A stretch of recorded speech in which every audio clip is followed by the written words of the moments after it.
Hi friends, இது வந்து Voltas split AC. இதில் வந்து ஃபேன் ஸ்பீட் வந்து ரொம்ப லோவாக இருக்குது.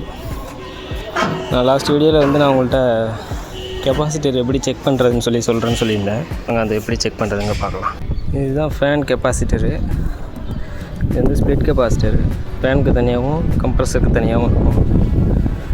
சில இதில் வந்து மல்டி கெப்பாசிட்டர் வரும். அது எப்படிங்கிறது நான் வேறு வீடியோவில் சொல்கிறேன்.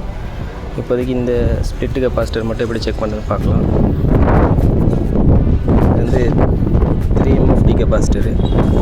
இதோட வேல்யூ எவ்வளோ இருக்குன்றதை இந்த 2 பின்னை ரிமூவ் பண்ணிவிட்டு அப்படின்னா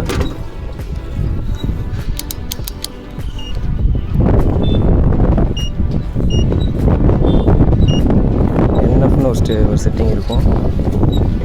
அதில் வச்சுட்டு ப்ராப் ரெண்டுத்தையும் பார்த்தீங்கன்னா பின்லையும் வச்சுட்டு கொஞ்ச நேரம் ஹோல்ட் பண்ணிங்கன்னா அதோட வேல்யூ காமிக்கும். 1.7 தான் இருக்குது 3 MFTக்கு. அப்போ வந்து பார்த்திங்கன்னா இதோட ரன்னிங் ஸ்பீட் வந்து பார்த்திங்கன்னா ரொம்ப கம்மியாக இருக்கும். இப்போ என்ன ஆகுனா ஹீட் ஒழுங்காக எக்ஸாஸ்ட் ஆகாது.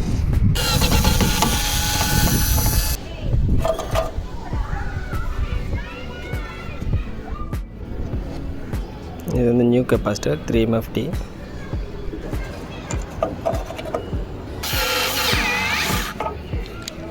இப்போது இதோட வேல்யூ எவ்வளோன்னு செக் பண்ணி பார்க்கலாம்.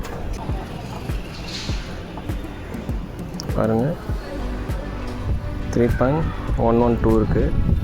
அந்த மாதிரி இந்த பின்னில் வந்து பார்த்திங்கன்னா எந்த ஒரு லூஸ் கனெக்ஷனும் இருக்கக்கூடாது. டிங் பிளேயர் வச்சு நல்லா டைட் பண்ணிடுங்க. வந்து நம்ம அதை க்ளோஸ் பண்ணிடலாம்.